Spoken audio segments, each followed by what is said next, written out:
Selamat pagi, salam sejahtera bagi kita semua. Perkenalkan, nama saya Hendrikus Pratama, saya dari kelas M1 dengan NIM 211041736. Di sini saya akan mempresentasikan hasil PPT saya yang mengenai perdagangan internasional. Nah, apa itu perdagangan internasional? Perdagangan internasional merupakan suatu aktivitas berdagang yang dilakukan oleh dua negara yang berbeda. Nah, perdagangan internasional itu dapat disebut pula sebagai international trade dan telah ada sejak pertengahan abad Logrange. Ada dua teori yang mendasari perdagangan internasional. Yang pertama itu teori keunggulan mutlak.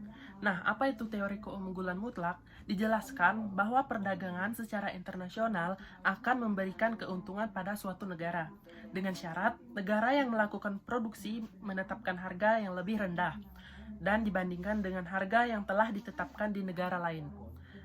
Yang kedua itu adalah teori keunggulan komparatif. Adanya teori keunggulan komparatif yaitu suatu negara tidak mempunyai keunggulan secara mutlak pada produksi barang. Pada suatu negara bisa melakukan perdagangan secara internasional, yaitu memilih barang yang paling efektif dan efisien untuk proses produksi. Manfaat dari perdagangan internasional. Yang pertama, terjadinya hubungan bilateral dan multilateral. Hubungan bilateral yaitu hubungan yang dilakukan antara dua negara. Tentunya saling menguntungkan dalam melakukan perdagangan secara internasional. Nah, sementara itu, hubungan multilateral merupakan kerjasama antar berbagai negara tanpa adanya batasan wilayah, sehingga jangkauan bisa luas ke seluruh dunia. Yang kedua, yaitu saling bantu secara cepat. Diharapkan supaya dapat menghemat waktu, biaya, serta meningkatkan harga jual. Yang ketiga, yaitu meningkatkan kesejahteraan suatu negara. Dengan adanya ekspor-impor yang dilakukan antar negara sebagai bentuk perdagangan, inilah yang dapat meningkatkan kesejahteraan suatu negara. Yang keempat, yaitu keuntungan internal dan eksternal. Suatu keuntungan yang dirasakan oleh yang bersangkutan. Yang kelima, yaitu memperluas kesempatan kerja. Memperluas kesempatan lapangan kerja dapat mempercepat proses produksi dalam perdagangan internasional. Ada beberapa faktor pendorong dari perdagangan internasional. Yang pertama, sumber daya alam. Nah, sumber daya alam yang melimpah merupakan bekal produksi dan terjadinya hasil suatu produk, yang kemudian memicu perdagangan antar negara. Yang kedua, adanya perbedaan faktor produksi. Perbedaan dari faktor produksi yaitu berhubungan dengan hasil dan efektivitas waktu. Misalnya, suatu negara yang bisa menghasilkan sabun akan memesan sabun ke negara lain, dikarenakan biaya produksi sabun di negara lain lebih murah dan efisien. Yang ketiga, adanya kebutuhan dalam negeri. Nah, kebutuhan akan suatu barang atau jasa yang tidak ada di negaranya, atau dipengaruhi oleh faktor produksi yang ada.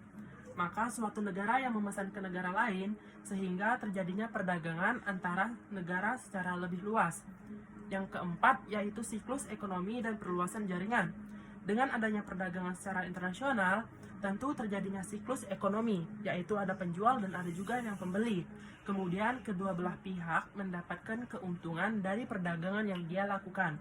Jika perdagangan yang dilakukan secara internasional, maka otomatis akan memperluas jaringan antar negara di seluruh dunia.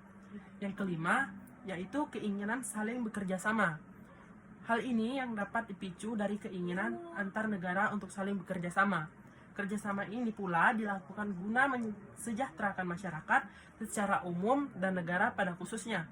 Dengan adanya faktor pendorong dan terjadinya perdagangan internasional, maka proses ekonomi akibat eksplorasi perdagangan bisa berlangsung secara menerus hingga kurun waktu yang tidak ditentukan. Di sini saya mencatat 3 kerugian dari perdagangan internasional.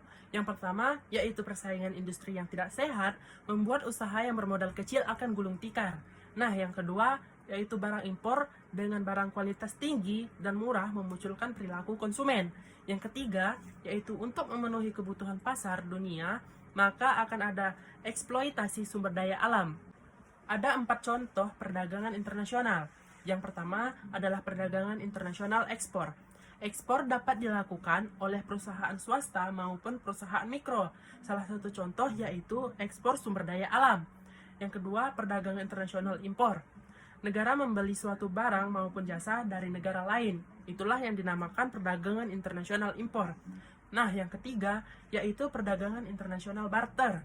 Barter adalah cara mendapatkan barang maupun jasa yang diinginkan oleh seseorang dengan cara menukar dengan nominal atau harga yang sesuai dengan barang yang dibarter tersebut.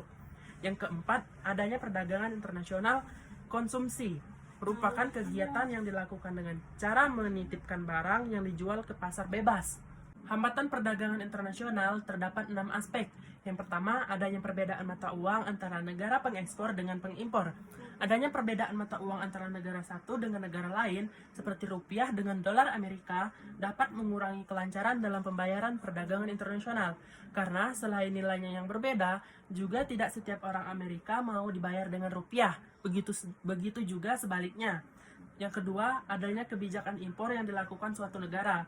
Dengan adanya kebijakan impor yang berlaku oleh suatu negara, akan menghambat dan membatasi masuknya barang ke negara lain, karena masing-masing negara akan berusaha untuk melindungi produk dalam negerinya.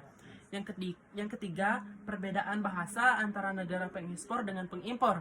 Adanya perbedaan bahasa antara negara pengekspor dan pengimpor akan dapat menghambat perdagangan internasional, seperti antara negara Indonesia dengan negara Filipina. Baik importir maupun eksportir hasil saling berkomunikasi dan saling mengetahui maksud dan keinginannya. Apabila ada kendala dalam komunikasi, maka transaksi perdagangan antara kedua belah pihak sulit terjadi. Yang keempat, adanya pengenaan bea masuk yang tinggi untuk melindungi produksi dalam negeri dari produk luar negeri. Yang keempat, adanya pengenaan bea masuk yang tinggi untuk melindungi produksi dalam negeri dari produk luar negeri, maka setiap negara akan melakukan tindakan. Salah satunya adalah dengan mengenakan bea masuk yang tinggi terhadap produk luar negeri yang masuk ke dalam negeri. Yang kelima, adanya perbedaan ketentuan atau peraturan. Setiap negara mempunyai ketentuan dan peraturan sendiri dalam mengatur perdagangan dengan negara lain. Tentu saja ketentuan antara negara satu dengan negara lain berbeda. Hal inilah yang dapat menghambat perdagangan internasional, karena negara pengekspor harus mematuhi ketentuan yang berlangsung di negara pengimpor. Begitu juga sebaliknya. Yang keenam, adanya organisasi ekonomi yang mementingkan negara anggotanya. Banyak organisasi ekonomi, baik regional maupun internasional, yang dibentuk untuk melindungi kepentingan dan memberikan keuntungan bagi anggotanya, sehingga hal ini dapat menjadi penghambat bagi negara lain yang bukan menjadi anggotanya dalam menjalankan perdagangan internasional. Dampak positif perdagangan internasional. Yang pertama, timbulnya spesialisasi atau pengkhususan produksi. Dengan spesialisasi tersebut, akan mampu menghasilkan jumlah produk yang lebih besar dan biayanya yang lebih murah, sehingga harganya pun bisa lebih rendah. Yang kedua, timbulnya kerjasama internasional. Melalui perdagangan internasional yang saling menguntungkan, akan menimbulkan keinginan untuk melakukan kerjasama di bidang-bidang lain, seperti bidang politik, sosial, budaya, pertahanan dan keamanan, dan sebagainya. Yang keempat, meningkatnya pemasukan devisa negara, sehingga penerimaan negara akan semakin besar. Hal ini tentu akan meningkatkan kemampuan negara untuk melaksanakan pembangunan nasional. Yang kelima, semakin terpenuhinya alat pemuas kebutuhan. Dengan adanya perdagangan internasional, maka kebutuhan masyarakat juga akan barang dan jasa yang sebelumnya tidak ada di dalam negeri dapat dipenuhi dengan cara mengimpor barang dan jasa tersebut dari negara lain. Dengan demikian, selera konsumsi masyarakat akan semakin terpenuhi. Nah, sekarang dampak negatif dari perdagangan internasional. Yang pertama, timbulnya ketergantungan terhadap negara lain.